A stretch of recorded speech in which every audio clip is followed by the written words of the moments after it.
Matt, you're still muted.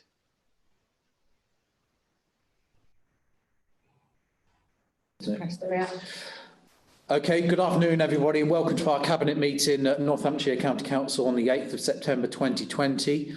All of Cabinet are present, so we don't have any apologies. So that is item 1. Item 2 is notification of requests from members of the public to address the meeting. I've got Councillor James Hill registered to speak on item 12. So we'll bring James in at the appropriate time. Item 3, minutes of the meeting held in public on 14th of July 2020. Cabinet, are you happy that I sign these as a good record of the meeting? Agreed. Agreed. Agreed. Thank you. Thank you. I'll sign those at the end of the meeting, if that's okay. Okay, item 4 is declarations of interest by councillors, if any. Councillors, we know this is an important area. Are there any declarations of interest that we need to add that aren't covered in the ones that we've already made? No. I'll say that as a no. Thank you. So item 5, announcements. Just a couple of points I'd like to say. One is found out earlier today that Councillor Scrimshaw has been taken into hospital. So I spoke with Councillor Bob Scott, who's the leader of the Labour group, and Councillor Scott will replace Councillor Scrimshaw on the items that Councillor Scrimshaw has indicated he would like to speak on, if that's okay. And of course, as a Cabinet, we would like to wish Councillor Scrimshaw swift recovery from whatever he's gone into hospital with, and we hope to see or hear from him soon, because he's a key part of our Cabinet meetings as one of the opposition members and of course the chair of scrutiny. The other point I'd like to make is just to reaffirm that message around COVID. We heard in the news today that COVID is certainly not going away, and we need to uphold all those measures that have been put in place. And we heard Lucy on the radio, Lucy Whiteman, the Director of Public Health. I just want to put on record our thanks and note the good work that Lucy's been doing on behalf of all of Northamptonshire in dealing with this situation. I'll just ask Councillor Morris if you'd like to mention anything. Yes, thank you, Chair. I would like to add to your thoughts about Lucy Whiteman, and in fact her whole team, and also the comms team, who have been working incredibly hard, as well as our partners across the piece, who have all been working extremely hard to make this happen. I just wanted to give a very quick update as to where we are with the COVID situation, if that's okay with you, Chair. As we know, on Friday last week, Northampton was downgraded to an area of enhanced support, which means it's no longer an area of intervention. However, Kettering and Corby, became areas of concern. So all 3 remain on the government watch list. There has been some concern about the age range of people getting COVID-19, and it seems to be that half of the positive cases recently have been in their 20s. So it is something that we've got to keep an eye on. Nationally, there is a significant rise in cases in the 17 to 21-year-olds. So this remains a key focus for our comms. We've done an enormous amount of work over the weekend in all 3 of these areas, including large screens in Kettering and Corby, signage across existing screens, targeted social media across all 3 boroughs, and leaflets to specifically dropped to various wards in Kettering and in Corby as well. So we've been doing an enormous amount. In terms of engagement, the wardens have been out and about across all 3 areas across the weekend and the early part of the week, sharing the messages with sports clubs about socialising safely and checking COVID-19 compliance in workplaces such as large warehouses, and also monitoring the nighttime economy. All 3 areas remained very high in the numbers of testing, which is great. So our messages are getting through to the people of Northamptonshire, and we must thank them for their efforts in continuing to work with us in tackling this issue. The early signs are that both Kettering and Corby are showing movement in the right direction, but caution must be urged. So we have to keep the messaging up and we must follow all the guidance. Thank you, Chair. Thank you, Councillor Morris. Of course, speaking in his capacity as Chair of the Oversight and Engagement Board. Okay, thank you. The only other point I'd like to make is we have received some questions for Cabinet. And just to remind all councillors, you don't have to wait for a set meeting to submit questions. I like to think we are quite open to taking questions and representations at different times, and we do our best to respond. Of course we do. So the questions we have received, we will deal with them in due course and send everybody a response. Okay, good. So we'll move straight on into the meat of the meeting and start with item 6, and just ask everybody, we've got quite a few items to cover off this afternoon, if we could keep as succinct and to the point as possible, if that's okay. So we'll start with item 6. That's the Revenue Monitoring Report for the financial year ending 31st of March 2021 as at period 4. And we'll go to Councillor Longley. Thank you, Chair. The watchword today, can you all hear me okay? Yeah. Okay. The watchword today is, we're talking about period 4, and we're now, don't forget, we're in period 6. Well, period 4, the outturn, if it's turned to page 17, everybody will be able to see that the outturn that we're predicting at this point in time is an underspend of 3.3 million. And that's based upon some very good performances really across the board. There's no one area that stands out. Now, that does mean, of course, that the rates estimate that we've made, or lack of collection, which is 18 million, it remains to be collected in next financial year, or to be accounted for in next financial year. So that we haven't taken account of.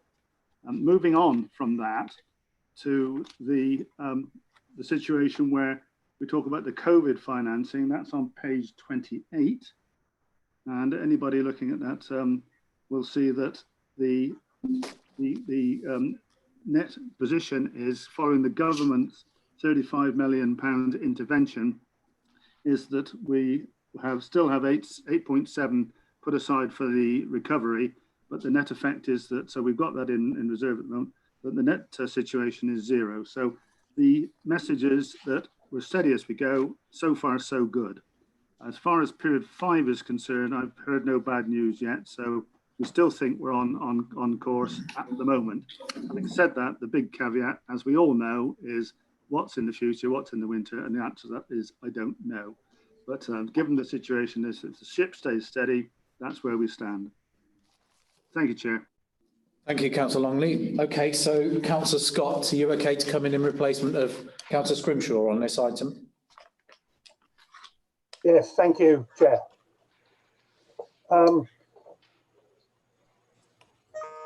This latest report into the Council's financial position for the current year is a tale of two stories. It's good and bad tales to tell. On the positive, it shows a projected underspend this year of over 3 million, and given the rocky history of this council over the past few years, from a purely financial point of view, that is clearly something to be welcomed, and I suspect will be the headline from this report. It shows much better financial management and is the result of a lot of hard work by the finance team, the government commissioners and others. But as I hinted, there's another story to tell. That other story is, of course, about COVID-19, the current emergency we still find ourselves in. The report highlights again and again not only some of the extra financial costs from COVID, but also that some of the planned savings will now not be made this year, along with some income that will be lost, although the real pressure from loss of income will be from next year. NCC has received 35 million in emergency COVID funding from the government, which has pretty much covered the extra pressures from the pandemic this year. But the report makes clear the pressures for the future, in particular from income lost from both business rates and council tax. I think it's Councillor Scott. Felt by the two new unitary councils. All of this remains uncertain at the moment, as the scale of any potential economic downturn is not yet understood. It speaks also of extra social care costs that are currently being covered by the emergency one-off funding, but this obviously raises questions about how these costs will be met in a sustainable way in the future. It's not all bad news. Interestingly, staff working from home in children's services and presumably other areas seem to have created savings. I would hope that regardless of the future COVID guidelines, this new way of working can be embraced by the council and the new proposed unitaries, as well as hopefully for other local businesses and organisations. It may well be that this particular response to the current emergency does prove to be a case of every cloud has a silver lining. However, COVID clearly still means many uncertainties, both to service and therefore to those service finances. And the report once again highlights worries we have heard about extra referrals to children's services following the return to school, health services visits, and actually the potential of this and any increased costs will be subject to a specific agenda item of the overview and scrutiny committee at the end of the month. Adults too highlight the potential for as yet unforeseen pressures in social care as we come out of lockdown. And the report states that the level of placement made during the since COVID-19 is now in excess of what the service would normally see over a full normal year, meaning that any additional placements would constitute additional demand and cost.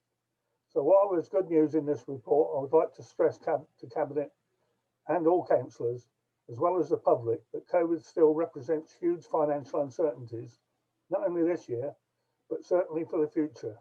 And for any of us that hope to be involved in the new unitaries going forward, need very much to understand this. Thank you.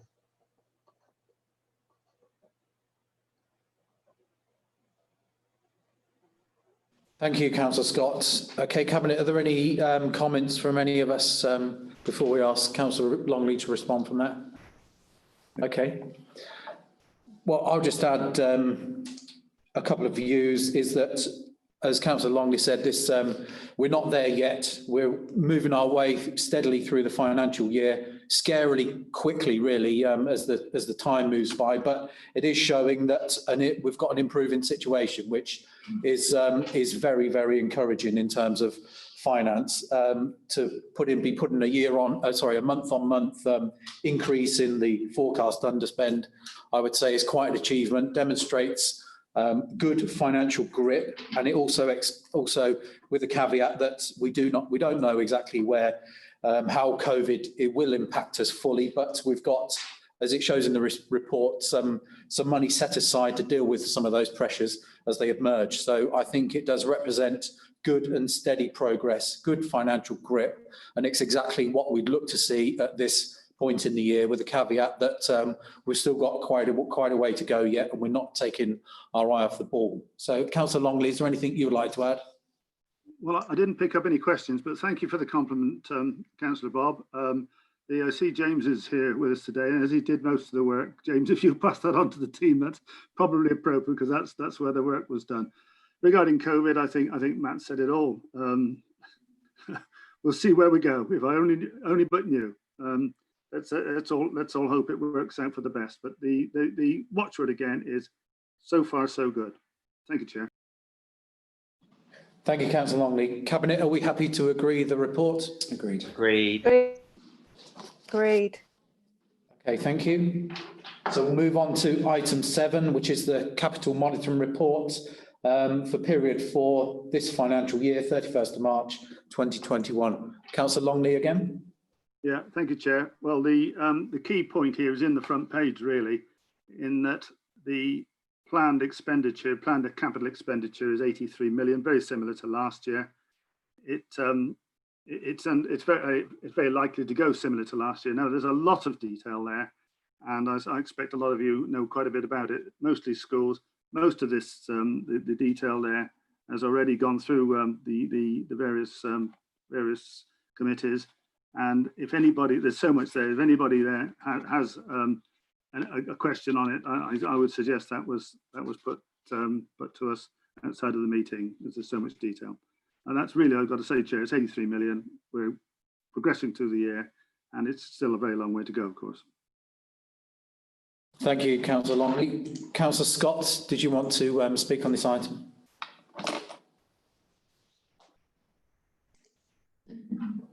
No, Chair, I have nothing to say on this item. Okay, thank you. Councillor Morris, did you have a comment you wanted to make on this point, on this item? Yes, thank you, Chair. I just wanted to draw attention to item 10 and 11 of the report, the community equipment for 2021 and assistive technology for 2021. Although this is a technical exercise in terms of accounting, it is worth noting the spend that goes into both these items.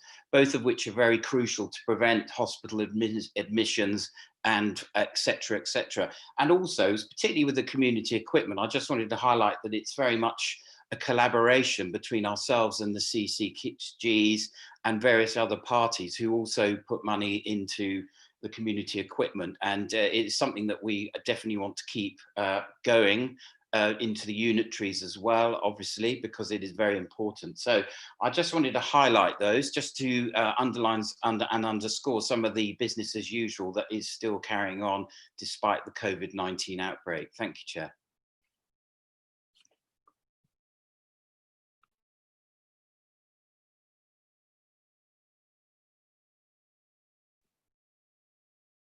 You're muted, Matt.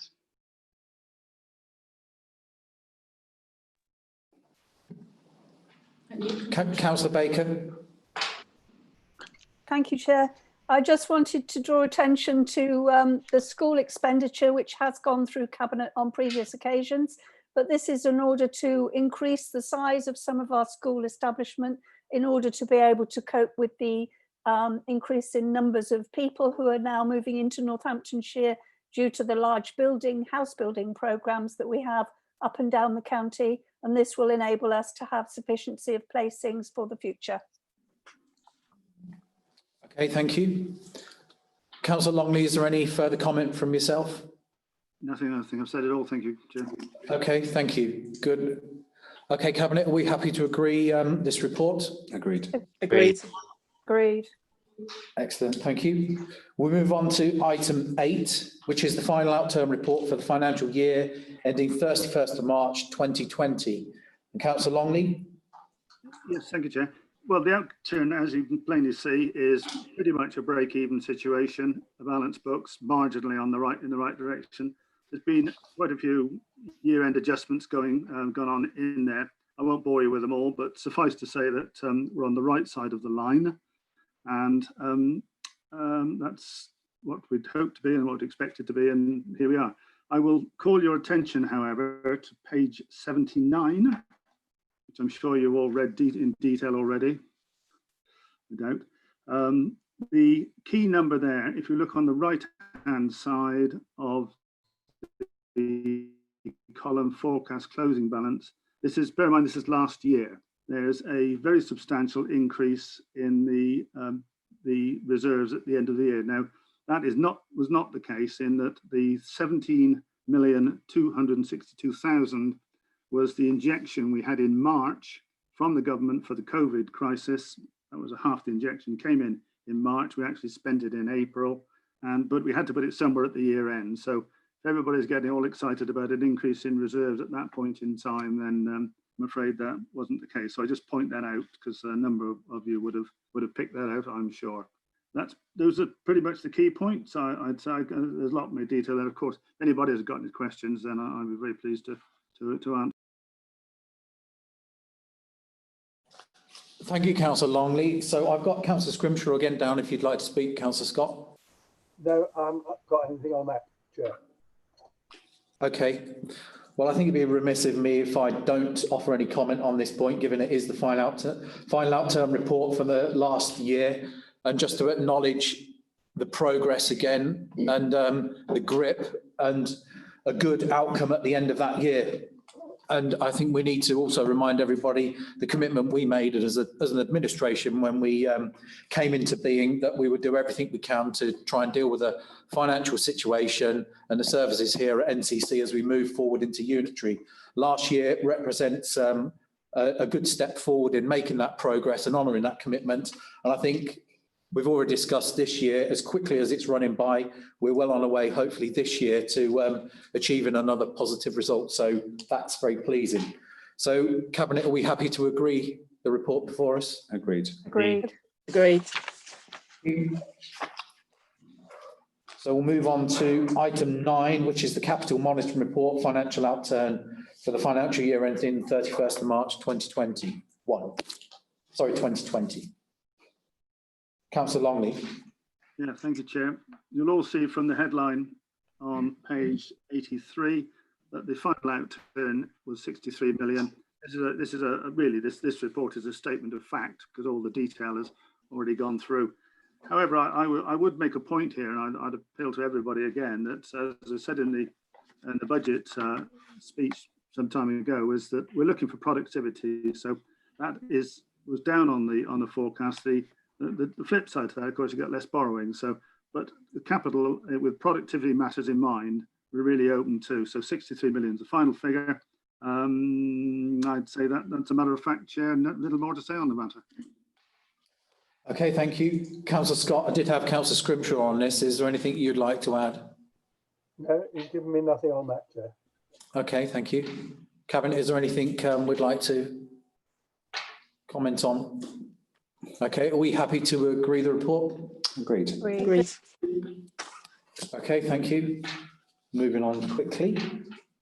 Doing well. Okay, item 10 is the update on the temporary mortuary site. And we've got Councillor Naden Hawley. Sandra.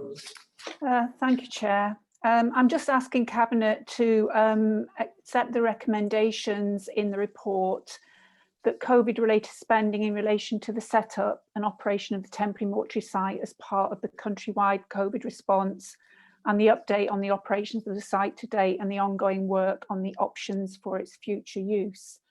I don't plan on going into too much detail other than that this afternoon, Chair, as I think the report in front of Cabinet, you will agree, is succinctly written and contains all the facts and figures. But if anyone does have any further questions, I suggest they contact me and I will make sure those questions are answered. However, I do want to, if I may, Mr. Chairman, highlight a couple of important points. It has long been a consideration for this council and other councils around the country that we are lacking in mortuary space, and the COVID-19 pandemic has brought the need to find a suitable area and building which we could use as one, or to build one. We did in fact find the ideal location in Wollaston. The Leys is not only ideal because it fits what we are looking for, but it has importantly been accepted by the local residents. The Leys takes the burden away from both the acute hospitals and in Kettering and Northampton, and was there to support our local funeral directors. This will definitely should the need arise, mean that the support is there should we need further capacity if there is indeed a second wave of the pandemic, and that we are prepared and won't have to rely on buying inexpensive mobile storage units, which we have relied on in the past.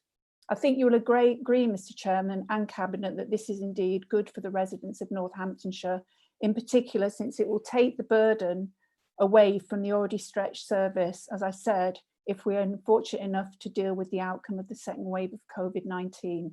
And finally, I think Cabinet will agree that the Leys mortuary facility will benefit the plans for local government reform, the need for improved mortuary space, and the future unitary councils in the north and west of the county.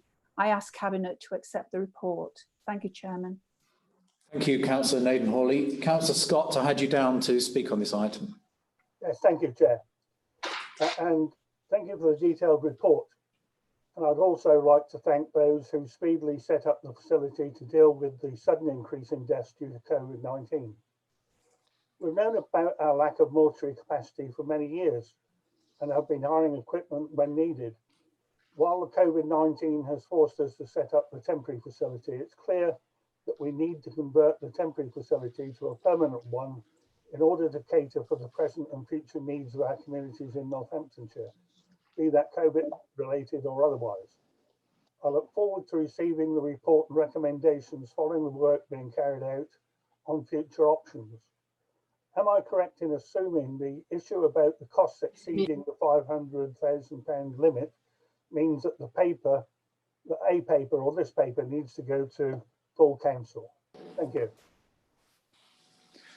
Thank you, Councillor Scott. And I'll just add, I actually went and did a media interview when the Leys first opened, because there was quite a lot of local interest. And as Councillor Naden Hawley said, there was some very touching gestures from the local people there. There were cards and different things just to say, you know, you're doing a really good job there, and we welcome you into our community, which was really good to see. And also the way in which the staff were acting with utmost dignity and decorum in dealing with a very difficult subject area. So I just wanted to add my thanks to everybody involved with setting this up. And as Councillor Nathan-Hawley said, it will be there to benefit both the 2 new unitaries as we move forward and the residents of Northamptonshire. Councillor Nathan-Hawley, is there anything you'd like to add? I just want to address Councillor Scott's question. I will find out the answer to that and get back to you as soon as possible.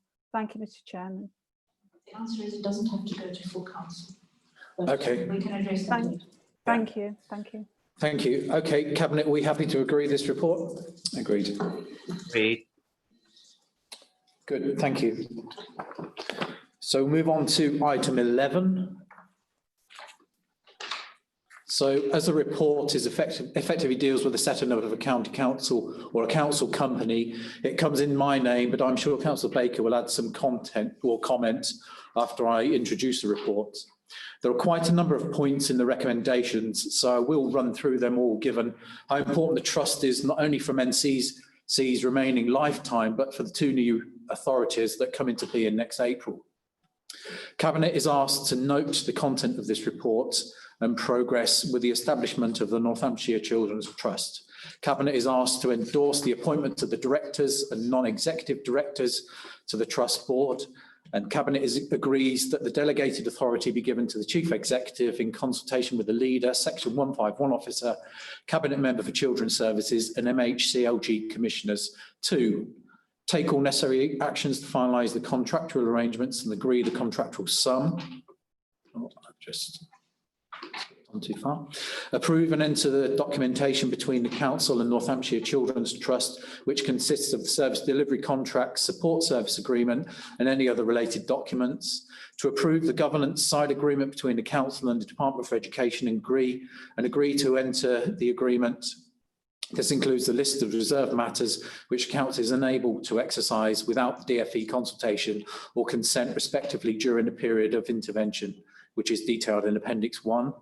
Authorise the giving of guarantees to the local government pension scheme to enable the trust to benefit from designated body status and as employer under the LGPS.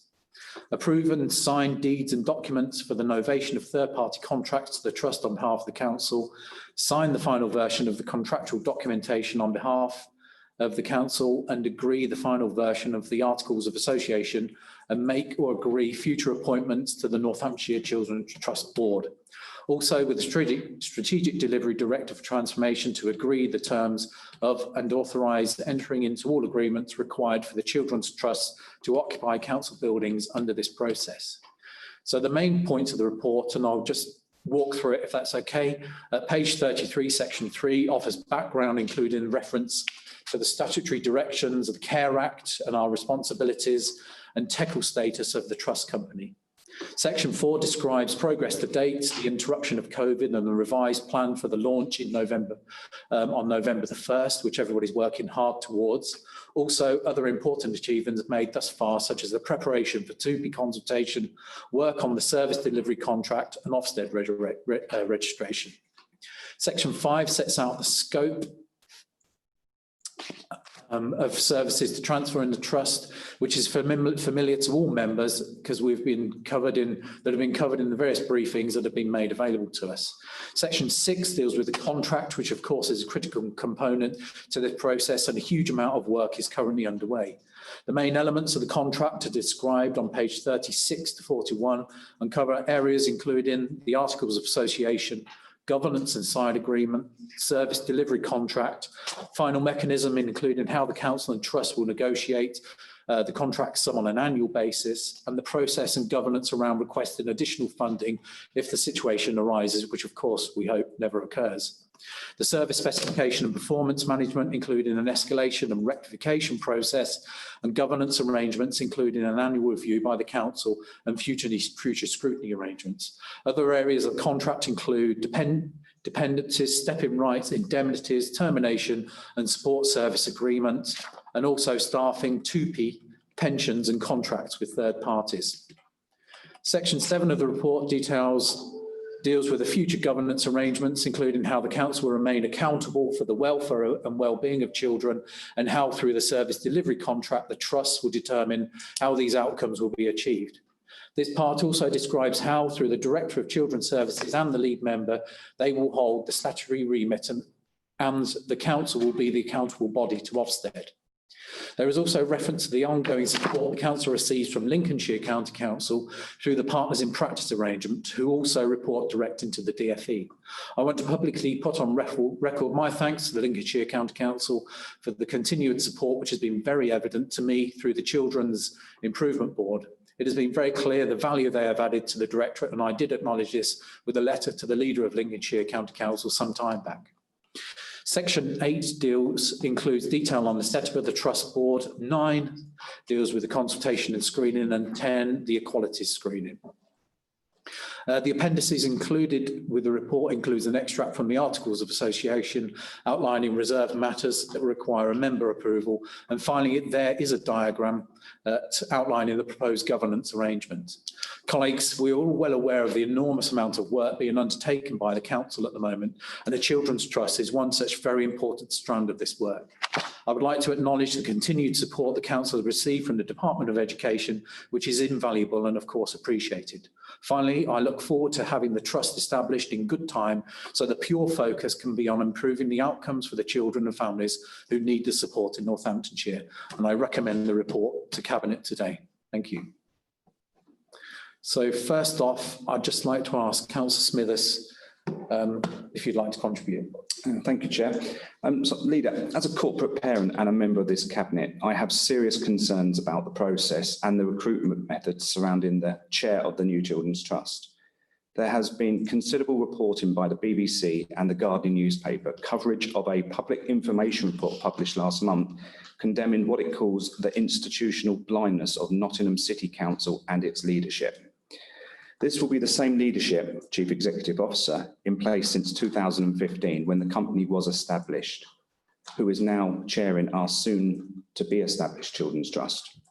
The same Chief Executive Officer at Nottingham City Council and previous Director of Children's Services since 2008, when an investigation report published in July 2019 on child sexual exploitation, I quote, highlighted the lack of organisational learning from these horrific historic cases. This again, the same Chief Executive Officer, Director of Children's Services, who is now going to be chairing our soon-to-be-established Children's Trust. Northamptonshire County Council has turned itself around in the past 2 years and recovering from mistakes of the past and embedding lessons learned.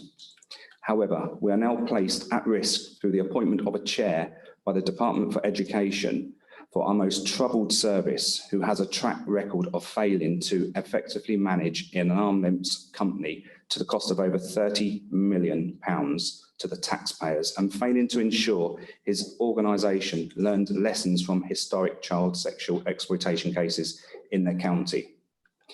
This is the same person we're asking to chair an arm's length company managing services for our most vulnerable children here in Northamptonshire. Our children deserve much better than this. Leader, the Department for Education should be called upon to reconsider their appointment and processes, as we cannot afford to repeat the mistakes of the past, especially when they're not of our own making. With local government reform, which will lead to the creation of 2 new unitary councils for Northamptonshire, it is paramount that the North and the West authorities are given the best possible chance. Children's Services is an enormous responsibility. It's a big ticket item, and the disastrous consequences of failure do not bear thinking about. This new trust will have, if this new trust will have a dreary approach to fiscal responsibility and lose £30 million of Northamptonshire's taxpayers' money, then I don't need to tell you about the dire consequences that would have on local government reform and the future of Northampton's Children's Services. This said, I'm inclined to write a letter outlining my grave concerns to the Right Honourable Gavin Williamson, Secretary of State for Education, and asking him to personally review the position we find ourselves in today. I therefore ask that you urgently seek reassurances from the Children's Commissioner, Andrew Christie, and the Department for Education that action will be taken to protect the new Northamptonshire Children's Trust from irresponsible choices that could lead to a financial disaster, not only for the Trust, but for the 2 new authorities as well, which are fast approaching.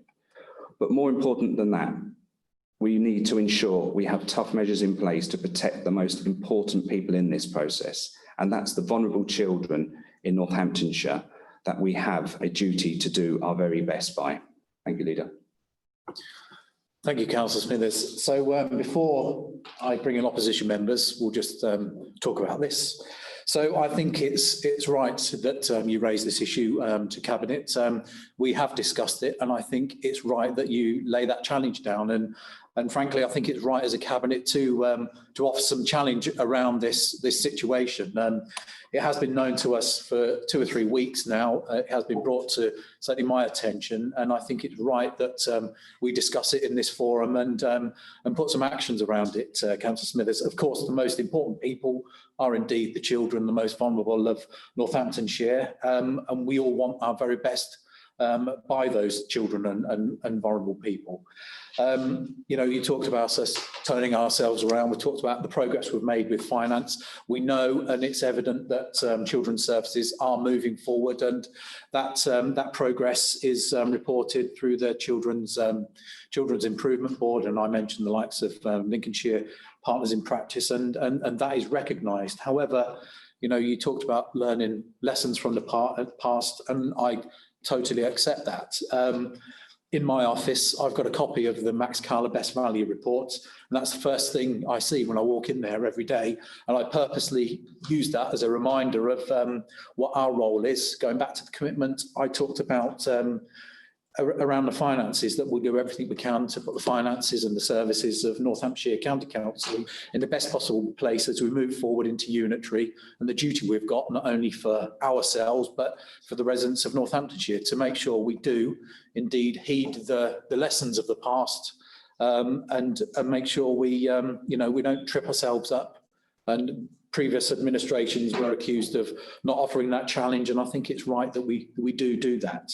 So having given this some thoughts and the points you've raised there, I don't think we need to write to the Secretary of State at the moment. I think with Cabinet's agreement, I will write on behalf of Cabinet to Andrew Christie, the Children's Commissioner, and ask what he's doing about this situation. I do know, you know, and I've already had a conversation with Andrew Christie, and Councillor Baker has, to raise her concerns about this issue. And I think, and I did explain to Andrew Christie that I think it's right that we do, and this item is challenged. So I will write with the endorsement of Cabinet if colleagues agree to Andrew and say, look, this is something we need to get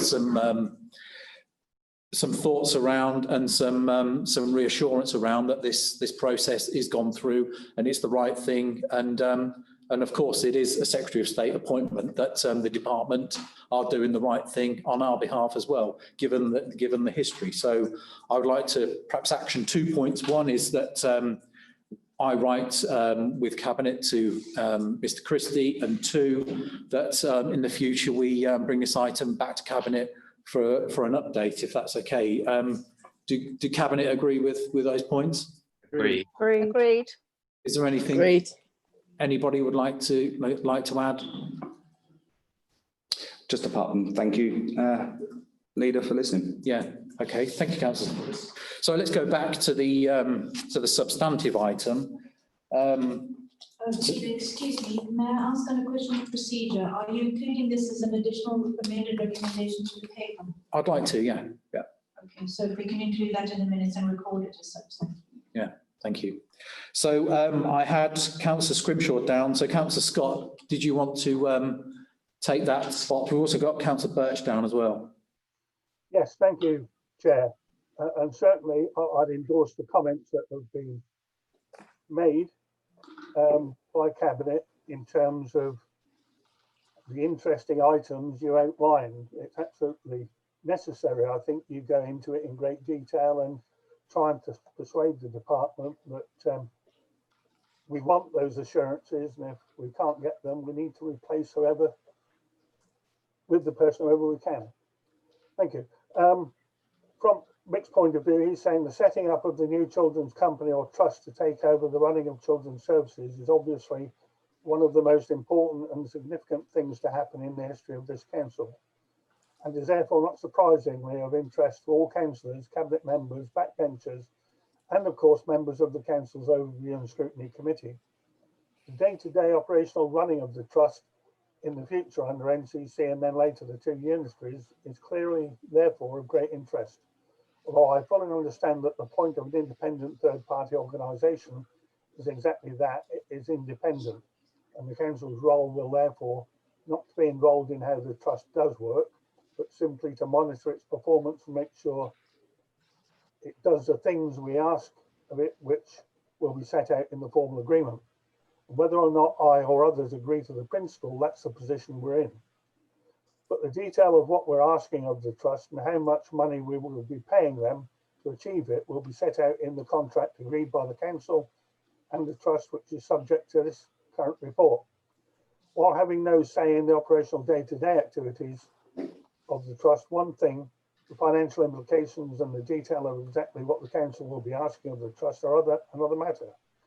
And unless I've misunderstood the purpose of this report and the decision Cabinet are being asked to make today, it seems you are delegating responsibility to just a few, not only to negotiate these details and price, but actually to take the decision to agree them and sign the contract once those negotiations are completed. Can you please confirm that that is indeed the case? And if so, I must, as chair of scrutiny committee and as an ordinary elected councillor, object to the fact that the public, the council and indeed the cabinet itself will not get the opportunity to comment or make recommendations on whatever the financial negotiations are before the contract is actually signed. It seems at the moment that the detail of what the council is going to ask the trust to provide and the price it is willing to pay, then will do this will only become available to ordinary elected members and therefore the public once it's been agreed and once the legally binding document has been signed in a secret meeting somewhere behind closed doors. There's been a lot of talk over the last few years about how local government in Northamptonshire needs to learn from its previous mistakes. A new chair highlighted the Calla report also, which makes that point. Makes the point of mistakes and becomes more open and transparent. It seems to me that this example shows these were just words and as little has changed. Please tell me I'm wrong and I have misunderstood the decision being taken today. Thank you. Thank you, Councillor Scott. I've got Councillor Birch. Right, thank you, Chair. I also have a number of questions around the process of the establishment of the Northamptonshire Children's Trust as laid out in this document.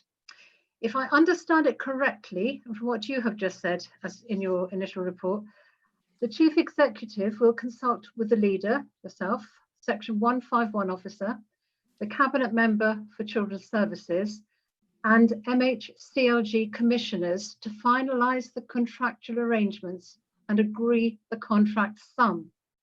Surely the success or failure of this Children's Trust rests with 1, governance, 2, commissioning, and 3, monitoring. I find the absence of the Director of Children's Services and the absence of a monitoring officer from the consultee list most odd.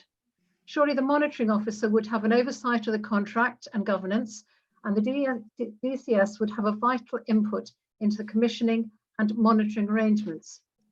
Can you explain, please, how the council and us as corporate parents will remain accountable for the welfare and well-being of children and young people and for improving outcomes when the monitoring officer and the DCS are not consultees in the contract, which sets out the articles of association, the service delivery contract, the performance management framework, governance arrangements, dependencies, and the support services agreement. All these are elements of good governance, efficient commissioning, and robust monitoring. And considering the members' responsibilities as corporate parents, I would also like to know more about the proposed Children's Services and Education Scrutiny Board. Thank you. Thank you, Councillor Birch. Councillor Baker, you had your hand up, I believe. I was really sort of summing up at the end Chair, if you want me to wait until you finished, I'm quite happy, or I can go ahead now. Okay, well, I'll just bring in the Chief Executive for me. I'm coming after Councillor Baker. Yeah, okay. You, we're ready for you now, Councillor Baker. I just wanted to draw attention to the really short timelines that we're all working on here, and also to put on record my thanks to all the people in children's services who have all done their best to make sure that we have all the information that the organisation needs in order to put this contract together, as well as working on the children's improvement journey, which is vitally important to us all. It is a short timeline. We do need to get on with this in order that this trust can be set up and running in some order before we get to local government reorganisation, because if that should slip to be later, I think that would be too much of a challenge for our children to have to put up with. So I do recommend that we approve this today. And also I would like to say my thanks to all of those who've worked so hard on this. Thank you, Councillor Baker.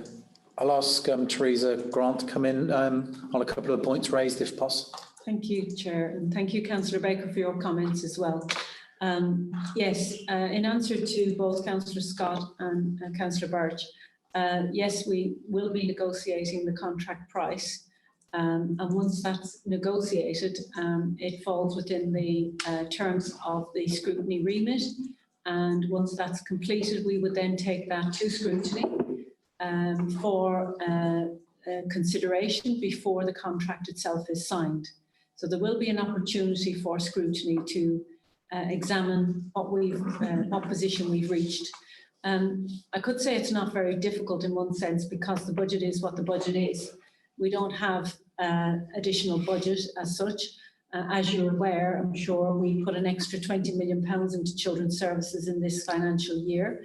The budget seems to be holding well this financial year despite the challenges, so it would feel to me as though the budget is about right now, notwithstanding any surge we might see in the autumn when schools are fully back from COVID.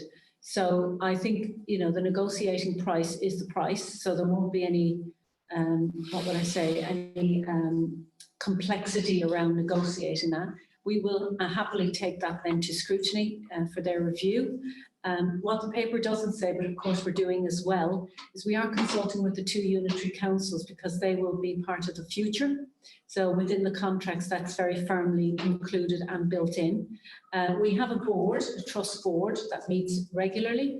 The lead cabinet member sits on that board and is party to the information that's shared on the establishment of the trust. So I'm confident, and I know the lead member, if they felt they weren't fully informed, would certainly be asking questions if they wanted information and wouldn't hold back. So I'm very confident that we are sharing the information with the right people. Of course, the DCS is heavily involved, but the DCS currently is working with the trust and on the trust side, which is why we are today interviewing and appointing a DCS who will represent the two unitaries going forward, and they will sit outside of the trust. So it is quite a complex negotiation to be carried out in a very short time period. But I can assure all of you, and I would be concerned if you thought otherwise, I will be trying to maximise the benefit of what we get as a local authority for our children in terms of value for money for budget, and also outcomes for children in any new arm's length company, whether it be a children's trust or any other contract. But in this instance, we do have a very tight go live date of the 1st of November. So we have to maintain that tight focus on delivering a negotiation. Thank you. Okay, thank you, Chief Executive. And I think that's covered off most of those sort of technical points raised. I will add, though, I was very keen to understand or to ensure that scrutiny was involved in some point. And obviously, they can't be involved in the contract as it's being put together, because that will be incredibly difficult to achieve. But I think it's right that scrutiny does see the contract when it is ready to be agreed. And we would take on board what the Chief Executive said, and also the MHCLG commissioners did send an email round to most of those people on the scrutiny committees earlier on the scrutiny committee earlier, outlining their thoughts and where we are on this. So I'm happy that that point is covered off sufficiently. Cabinet, are there any other points from anyone? Good. Are we happy to agree the report? Agreed. Agreed. Can I just say with those caveats then that of one, if we can add these into the recommendations, that the leader will write to Andrew Christie, and two, that we ask for the outcome of that letter at some future point to come back to Cabinet. Agreed. Are we okay with that, colleagues? Agreed. Agreed. Thank you. Good. Okay, we'll move on to item 12, which is the emergency active travel. Councillor Smithers. Thank you, Chair.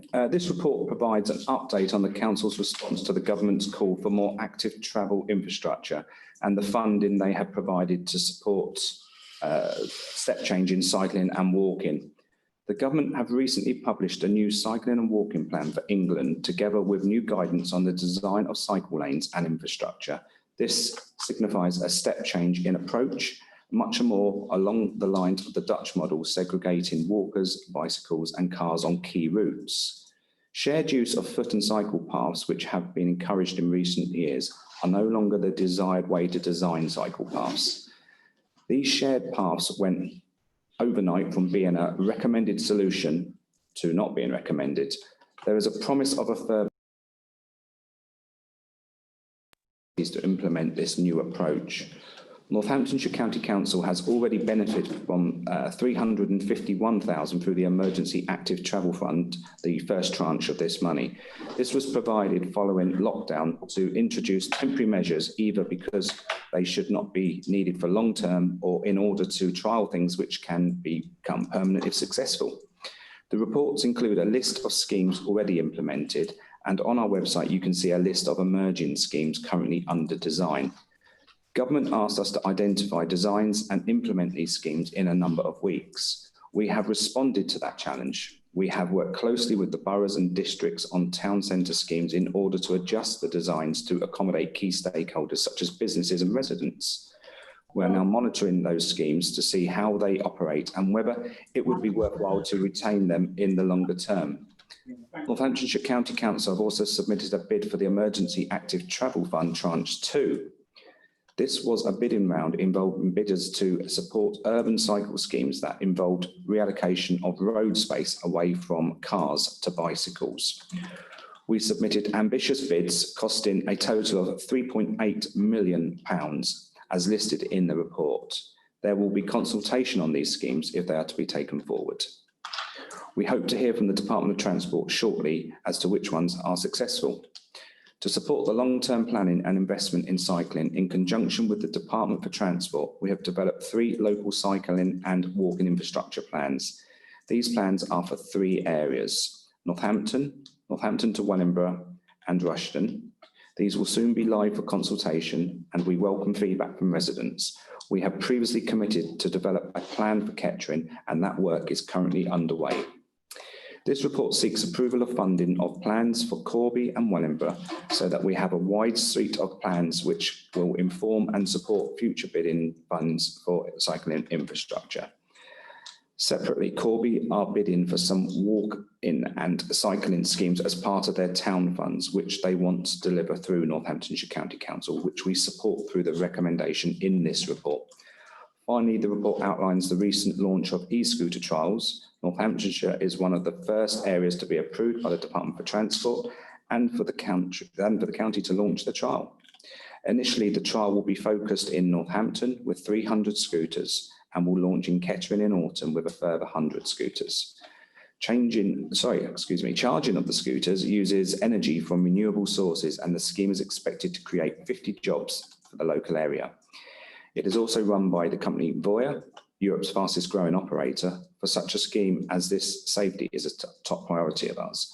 The scooters are only permitted on the road and only where speed limits are 30 miles an hour or below, and the scooters are capped at 15.5 miles per hour. Riders need to be over 18 and hold a provisional driver's licence. Northamptonshire County Council and Voya are working closely with key stakeholders such as the Borough Council, hospitals, universities, colleges, businesses and the police. Monitoring will be undertaken with the government and Voya to evaluate the success of the trial. With this range of schemes, it is clear that this is an authority. We're doing our bit to come to the government's call to get active, and we shall consider to support schemes that aim to do so. Continue. Thank you. Thank you, Councillor Smithers. So we've got three people asking to speak on this. We've got Councillor Strachan, Councillor Davenport, and then Northamptonshire Councillor James Hill. So if I could just remind those colleagues that we've got 3 minutes to address Cabinet. We'll start with Councillor Strachan.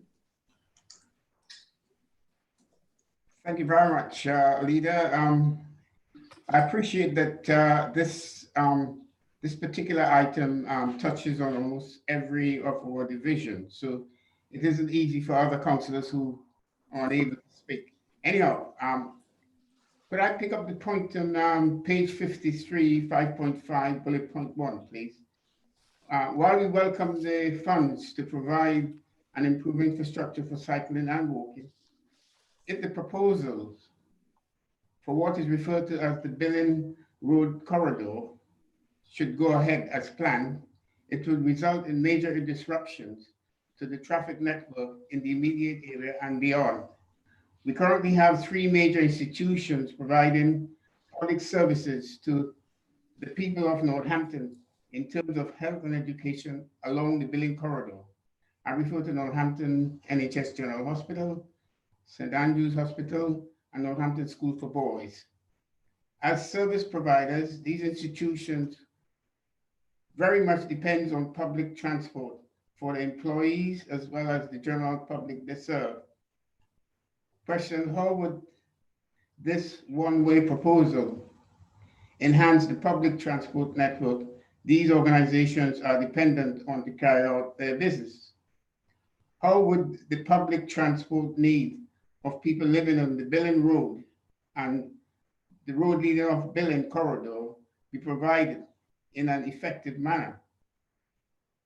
What change, if any, would be made to the street parking arrangement for households on the north side of the corridor? What effect would this proposal, should it go ahead, have on work in progress on the Cliftonville corridor? Finally, why can't the proposal for the Wellingborough Road continue along Park Avenue South to link up with an approved Billing Road scheme? And on the e-scooters, Chairman, again, we very much appreciate the trials. We welcome it. However, we must voice our concern for public safety, especially around pedestrians and people with disabled mobility. What steps are being taken to limit the risk in terms of accidents? While some users have been seen to use common sense, others are not. Using vehicle at top speed increases the risk of accidents. Just bear that in mind. Thank you very much, Chairman. Thank you, Councillor Strachan. So we will bring in Councillor Davenport next, if that's okay. Thank you, Chair. This is from the residents of... Councillor Davenport, can I just say, whether you could get a bit closer to your mic, you're very faint, and you've got 3 minutes. Right. This is from the residents. So we don't understand the rationale behind the advisory cycle lane on Brushmere Road being chosen for the temporary cycle lane segregation work. The advisory lanes have been working well since their introduction 3 years ago with no recorded incidents. The segregated lane is very dangerous as the position of the wands has now narrowed the available space within it for cyclists. At its narrowest, avoiding the near side curb and gully, there is only 70 centimetres, and that's less than half the Department of Transport stipulation of a minimum of 1.5 metres. Some cyclists travel at the same speed as traffic and so can't overtake slower cyclists, and residents have witnessed cyclists using the main carriageway or the pavement, which defeats the object of the cycle lane.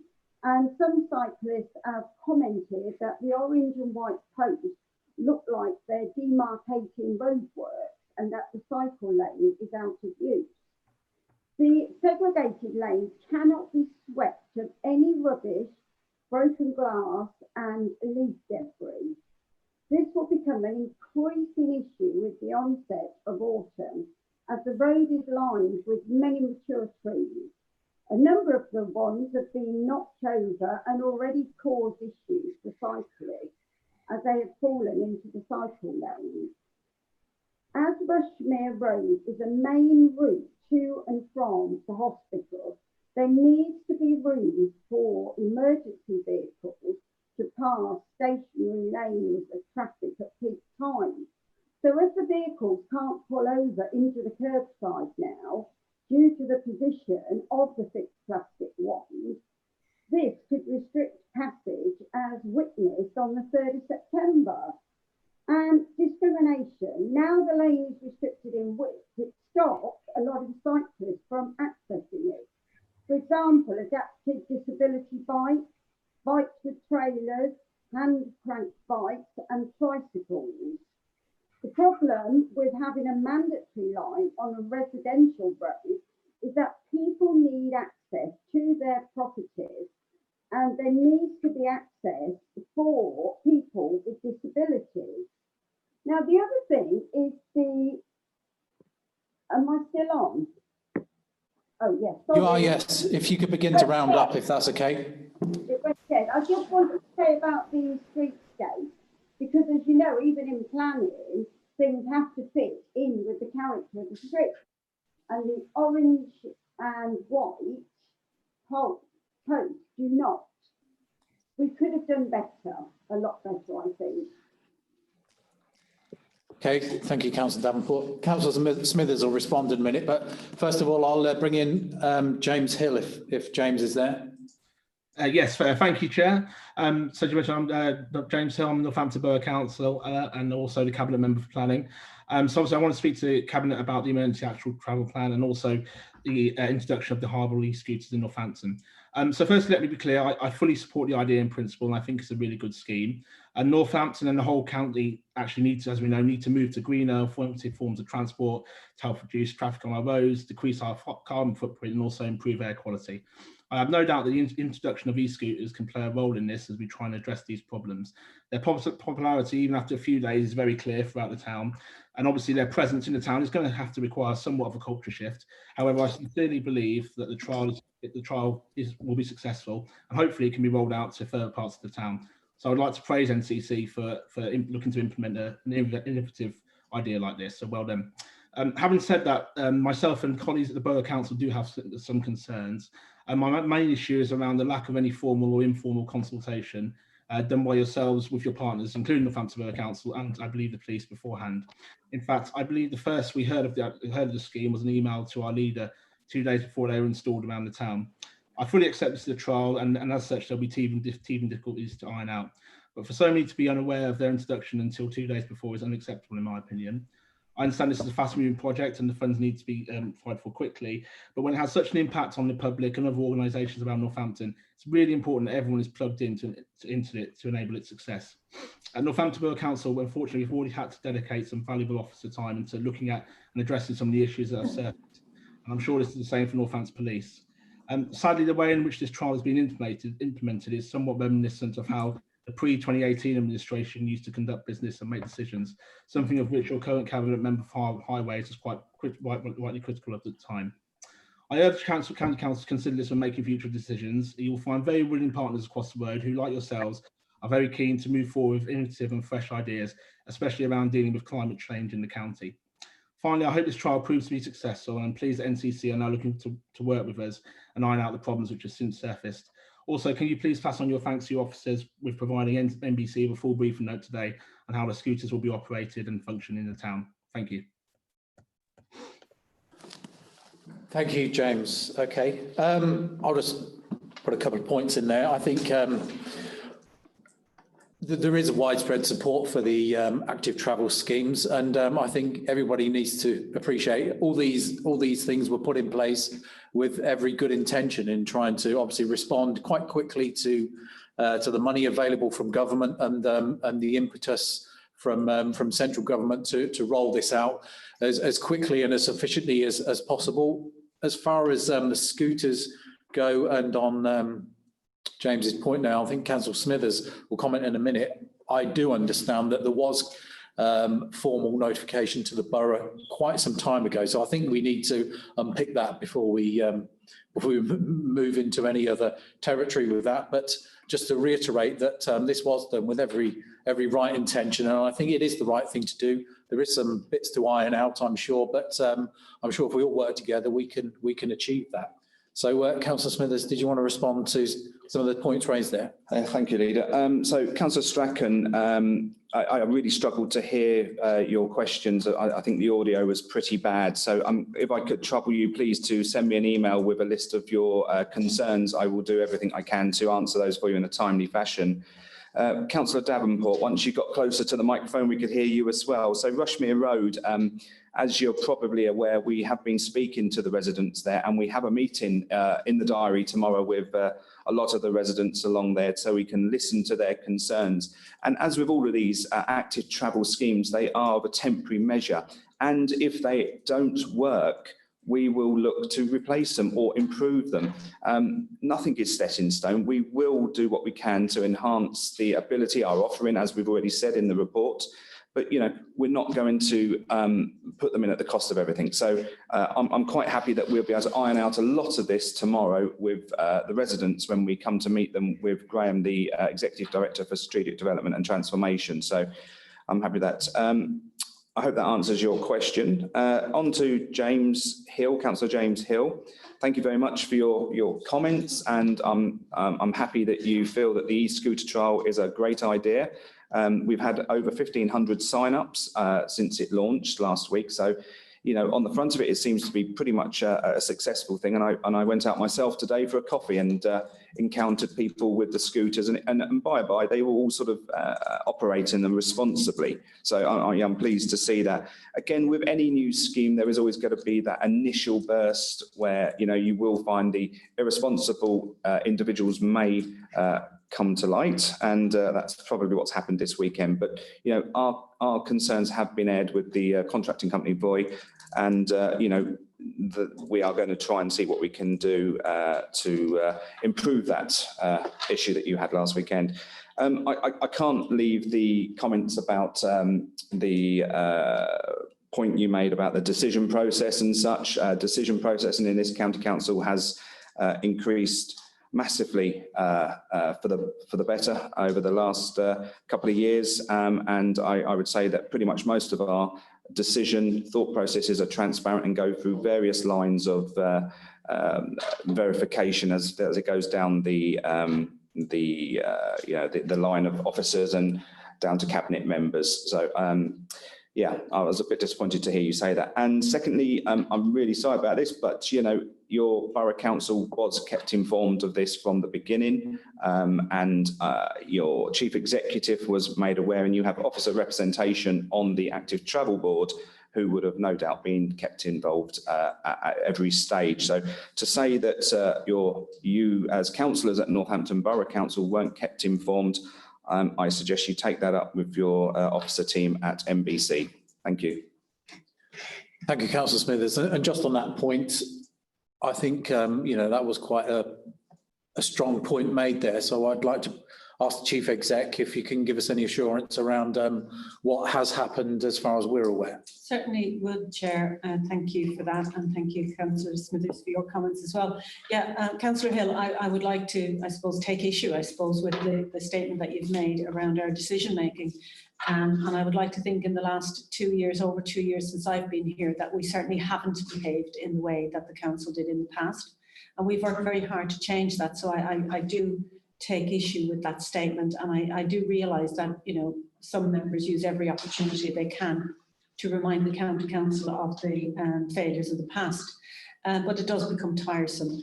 Officers are working very hard with officers at NBC and very closely with officers at NBC and the other 6 district borough councils in the county to make sure that we are joined up going forward. And that is working 99.9% of the time. We cannot ensure that every single member in the county is advised of every single item. I would expect officers within their own sovereign council to do that. So our officers have done everything possible and engaged and advised, and therefore I suggest you pick it up at your own council if you're unhappy with the level of engagement. Thank you. Okay, thank you, Teresa. Anything further to add, Councillor Smithers? No, thank you. Yeah. Okay, good. Cabinet, are we happy to agree the report? Yes. Agree. Thank you.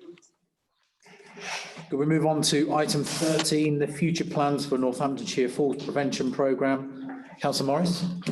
Thank you, Chair. I'll try and be as brief as I can. I'd like to start by saying that this is really good news for the falls prevention plans that we, excuse me, the future plans that we have. We've already got some coverage, but following a falls assessment, it was realised that there were some gaps in the service. This essentially is to help plug those gaps. The value of the contract's about 291,000. It will start on the 1st of April 2021, and interestingly will run to the 31st of March 2024. So it will bridge over to the new unitary. This is a public health contract, of course. Now, I just wanted to give just to mention N-Sport, who have obviously done an enormous amount for us already in the Falls area with the work that they're doing, and they will continue to help with this new provision. It's essentially providing, as I say, a gap in the service that we'd already got. So we want to continue to use N-Sport as our sole active partner in the county, which is brilliant news, and N-Sport are a very, very good operation, and in fact have done an awful lot during the COVID crisis as well to help deliver leaflets across the county. So they have proved invaluable in many, many ways. At the moment, there's sort of 3 strands to the service. Essentially what we're saying is that the falls prevention service will come in-house from the 1st of April 2021, which will allow us to align up much better with all the other providers, with adult social care and various other parties as well. And it should also provide some value for money. And this is a core public health funding stream of money. So this isn't from county council funding, just to be clear, this is from public health money. So I think this is brilliant news. Again, signs of business as usual, or attempt to have business as usual. And I think going forward, this will be really, really important strategy for the new unitary, and I hope that will be built upon by both unitaries. Thank you, Chair. I put the paper before you, sir. Thank you, Councillor Morris. Councillor Hales, I've got you down to comment. Thank you, Leader. Firstly, I'd like to add my thanks to Lucy and her team for all the hard work they're doing this very difficult time, especially in Northamptonshire, what we're having. Just a number of queries I'd like to ask on this. I do welcome this report, but I was somewhat surprised when you look at 3.8, when they did the needs for all assessment, which was only halfway through this contract. And how come this wasn't picked up earlier? Was this contract from 18 to 21, was it just a 3-year contract, or was an extension to a previous contract? Because I seem somewhat surprised. There seems to have been identifying the gaps in the provision. And as we know, that NHFT have long been partners with us in falls prevention. You know, I'm just somewhat surprised around this area of the report. Thank you, Chair. Thank you, Councillor Hales. Councillor Morris, is there anything you would like to comment on there? Yes, I would agree that there were some gaps in the service, which is why we did the review that we did. NHFT have done a brilliant job with their falls prevention service, as have N-Sport, as I said, with the provision that they provided. This is really to complement what's already happening and to provide a plug, if you like, a balance in the service that wasn't already there, because falls are very important, as you know, Councillor Hales, and it's a big area for elderly people, particularly over 65. We have an awful lot of elderly people over 65 in the county, and falls is a big area. So I agree, there was some gaps in the provision, and hence why we bring in this paper today. I hope that answers your question. I think it does. Thank you, Chair. Thank you. Okay, Cabinet, are we happy to agree the report? Agreed. Agreed. Okay, thank you. Move on to item 14. That's myself. It's a brief sort of technical procedural item here, but no doubt, nevertheless, important that this comes before Cabinet. It's about the notification of a decision taken under section 3 of part 3 of the consultation procedure for taking urgent decisions. And Cabinet are asked to note the contents of the report and the decision taken under the procedure for taking urgent decisions are set out in section 4, which is basically we've needed to nominate a proper officer as outlined there under section 74 of the Public Health Act. And it notes that Rebecca Peck acted in this role, and then Kerry took up the role, Kerry Pennell took up the role from the 1st of September, and this just needs to come through us as a designation of proper officer and as part of the process. So I've got Councillor Scott down to speak on this item. Yeah, I'll be very short. Chair, I just wanted to confirm that as part of the procedure I was consulted.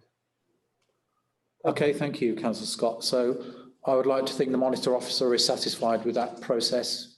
Yes, thank you very much, Chair. And in fact, it was I who suggested that this person be nominated as required under the Public Health Act, just in advance of any steps we might take during various local lockdowns and so on in coronavirus. Thank you. Thank you, and well done, Kerry, who's in the room with us today, for taking this role. Okay, Cabinet, are we happy to agree the report? Agreed. Agreed. Excellent, thank you. We move on to item 15, which is an update to procurement of weight management services. So that's Councillor Morris again. Thank you, Chair. Again, I'll try and be as brief as I can.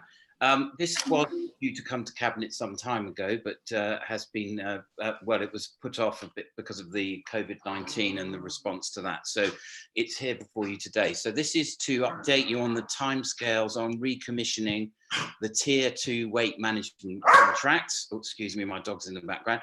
Currently run by Slimming World and Weight Watchers. Obviously, this is COVID itself has highlighted the importance of weight management and reducing obesity in the county. We do have quite an issue with obesity in the county, and this is something that we're very committed to solving. So the paper is before you. It has been before you before, I believe. Well, an element of it has been before you before, and I think this is again great news, something that we can be very happy with going forward. Thank you, Chair. Very good. Thank you, Councillor Morris. Cabinet, are there any points or observations on this? Yeah, I need to say, Leader, that it's a great opportunity for people that are struggling with weight loss across the county to engage with a programme that has a proven success, and, you know, a fantastic offering from Public Health England. Thank you. Cabinet, are we happy to agree the report? Agreed. Very good. So move on to item 16, the quarterly corporate performance report. And Councillor Bowen. Okay, thank you, Councillor Corby. Right, so this is the corporate performance report, Q1 Cabinet report. I always find this a good overview of every area of NCC and the progress made. And I think this is a particularly good report again. So I'm pleased to present that. There's a few headlines that, first of all, I'll start off with. One is that obviously COVID has had a huge impact on all our services. Therefore, some of the statistics may look slightly skewed. The majority of the indicators are relating to Q1. A couple are actually Q4, for example, waste. And all the latest data is available as of the 13th of August. The 2 delayed transfer of care indicators are reported as of a position in February. Obviously, that's because of the COVID situation and the NHS suspending the data collection at that time. And then just in terms of the headlines, again, the second appendix for this report, which updates on NCC response to COVID, was put together in response to requests by councillors and was put together by the communications team. And I think you'll find that's a really good, thorough report as well. So just a few headlines. I'm not going to go through every page in every line, because I'm sure you'll have your questions as well. So I just want to highlight a few areas. If we were to go to page B and C, If you look at the adult stats there, the reduction in requests for new service and long-term care admission figures should be treated with caution. The figures appear very low. However, this is obviously not the full picture because of the changes in discharge from hospital due to COVID. If we go to page E, just a couple of pages over, if we look at children's, both the indicators of this young people previously in our care have increased this quarter. Those in suitable accommodation you'll see are up from 89.9 to 94.4%, which is obviously a concern. And also the employment in education or training, that again is a positive one, up from 46 to I think 64.8. Yes, 64.8. But the thing that I really want to highlight on the children's side, and I'm sure Councillor Baker will concur with this, is the area around adoptions. So the adoption orders that were granted in Q1 this year has seen a massive increase, 28. Now, last year, just to put it in perspective, there were 47 across the whole year. And I remember working in the magistracy that this whole area of adoption orders was always a concern to the general public, particularly those that work around the adoption cases. So I think this is a real positive in a very difficult climate, and huge congratulations to all those involved. If we go to education, which I think is in F, yeah, F for education, the apparent drop in permanent exclusions again should be ignored. Because as you all know, the schools were closed and have only just started to open now this week. So moving over to page H, which is place, I think the thing that I will need to raise here, and is a consideration and a concern to us all, is the increase in out of work benefits, both locally and nationally. It's gone from 2.5%, which is obviously quite low, all the way up to just under 6%. And that actually equates to just under 30,000 people in June. And again, that's primarily driven by the COVID pandemic. And it's going to be a long-term issue, not just for Northamptonshire, but for the UK a whole. Going on to public health, which is pages I and J. The public health check programme was not operational during Q1, obviously due to COVID. But I raised this last time, and I want to raise it again, and I'm going to keep raising it because it is such a positive news story. It was about the smoking quit rate. That has continued to increase this quarter, and it's now up to 69% in Q1, which is an increase from 45% in Q4 and 29.9% in Q3. And that is as a direct result of service redesign moving to an in-house provision. So there is huge accolade there, and well done to everybody that's involved in that drive to do the smoking quit rate. And finally, corporate work performance, corporate and workforce indicators. So, just on page L, I think, page L, yes, visitor numbers are overall down to this site on the quarter, down from 407,000 to 367,000. And that's because the service is not open, and so that's not a surprise. There were 35,000 visits to the COVID-19 specific pages in Q1. That is a massive increase in traffic. And the other thing that I wanted to raise, the difference between the 70,000 in the Together Northants includes things like waste and libraries page, and is outside the COVID-19 specific pages, which are not included. So I hope that's of help. And just in terms of libraries, there will be a public announcement shortly in terms of more improvements in terms of the library service, and obviously we expect those numbers to increase in the next quarter. Any questions? Thank you, Councillor Bowen. Very good presentation. So I've got Councillor Roy down to speak. Thank you, Councillor Dolby. Thank you for that, and thank you, Councillor Bowden, for the report. Just wanted also to congratulate you on the the new style, including the Northants Together pages, which we thought were really good. It was a little bit disappointing to see that the only thing highlighted relating to the excellent volunteering that went on over the COVID period was the leaflet delivery. And we all know how much local people got involved with supporting local communities about that. I'm really grateful, Councillor Bowen, that you highlighted in particular the areas relating to out of work benefits and the public health programme, particularly with the out of work benefits. Completely understandable that this was a rise as a result of COVID, but this is only going to get worse and we need to be prepared for this. And as a leadership organisation, we have the right strategies in place for that. Also over the public health check programme, I understand that yes, it was under a COVID period, but only 7 checks were made out of a total of 146 that were issued.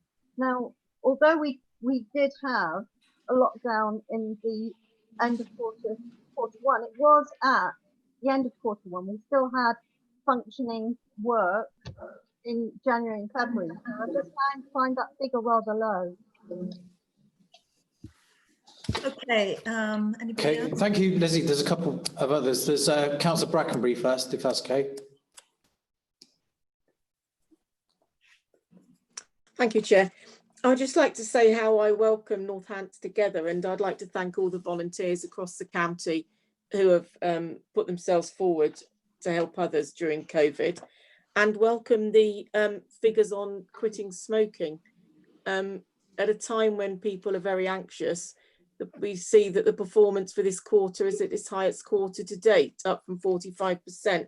So I think, you know, well done to everyone on that. Congratulations to all those who've managed to quit. Thank you. Thank you, Councillor Brackenbury. I don't think there's any other comments from Cabinet colleagues. So back to you, Councillor Bowen, if there's any points to clear up there. Yeah. Thank you. I got most of Councillor Roy's points. The last, I'm afraid I didn't. So maybe she'd like to just drop me an email on that one.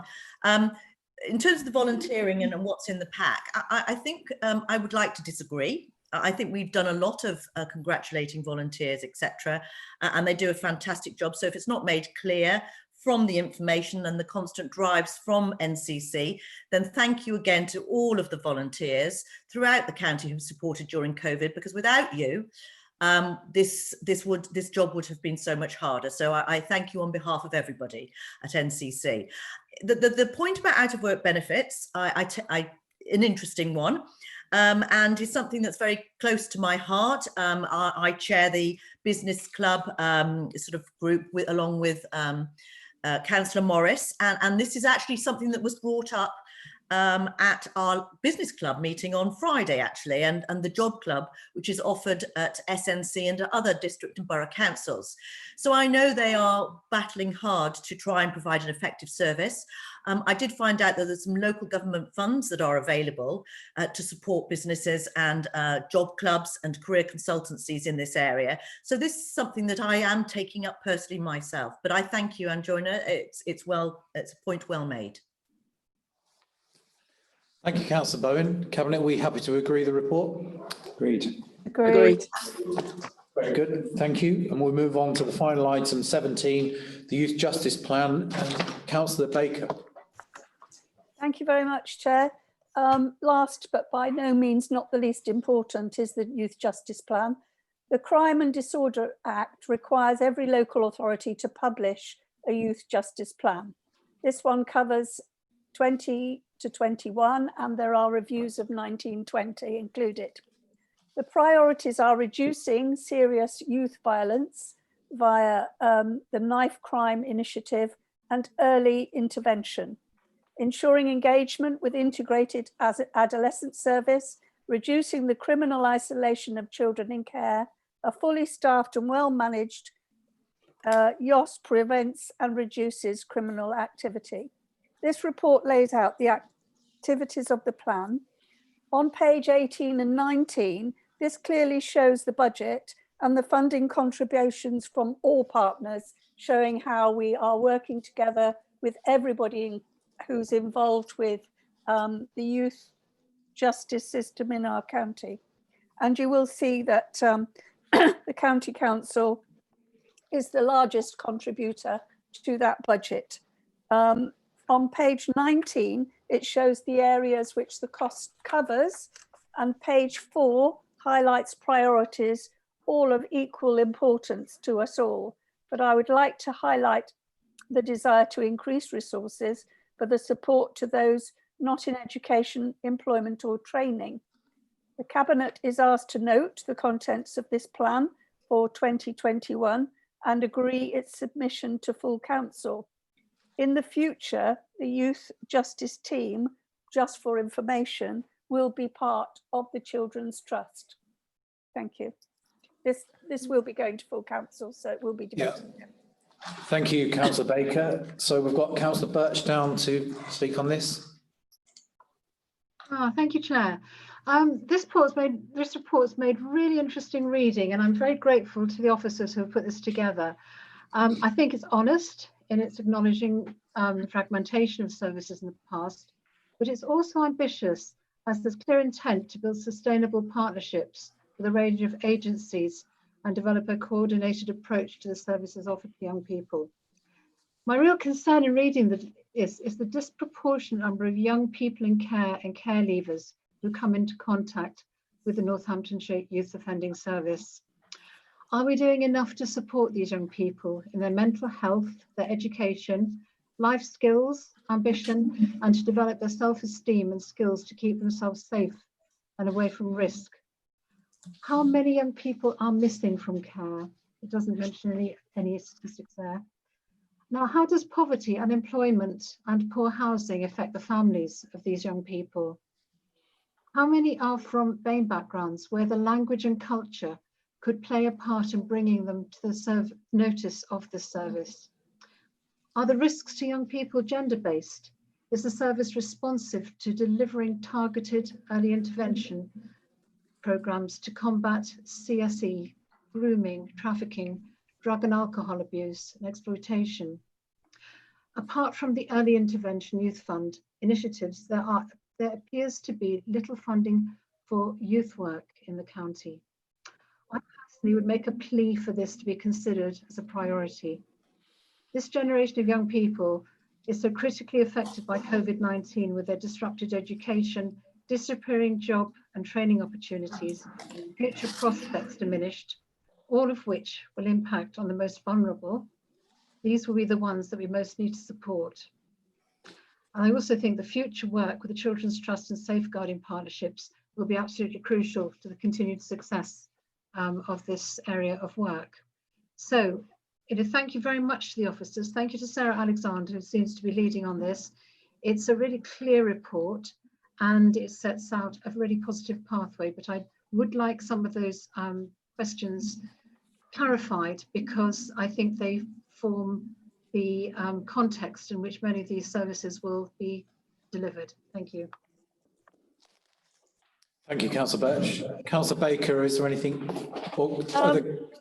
Just to add that if Councillor Birch would like to email me with her, I did write some down, but I may have missed some of them, with all your concerns so that I can speak to officers about that. I'd be very happy to do that. And I do share your concerns, as I hope you know, with all of our young people in the county. So I'd be very pleased to do that. So I have nothing else to say other than to ask Cabinet to note the report, which, as I mentioned earlier, will be going to full council in the near future. Yep, thank you, Councillor Baker, and it'll get, I'm sure, a good airing there. Okay, Cabinet, are we happy to agree the report? Agreed. Agreed. Thank you. Okay, that brings us to the end of today's agenda. So thank you for everybody participating, the issues raised, and we look forward to seeing you at the next meeting. So we'll end the meeting there. Thank you.